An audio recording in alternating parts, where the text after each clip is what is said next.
नया साल मुबारक मुबारक पुराना कहके टाटा पुराना कहके टाटा नया साल मुबारक पुराना कहके टाटा मुर्गा के संगे संगे मछली तराता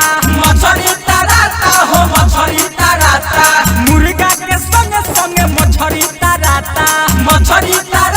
हो मछली तराता ससुरा में माल हमर सनतिया आता हो सनतिया आता नया साल मुबारक पुराना कहके टाटा नया साल मुबारक पुराना कहके टाटा नया साल मुबारक पुराना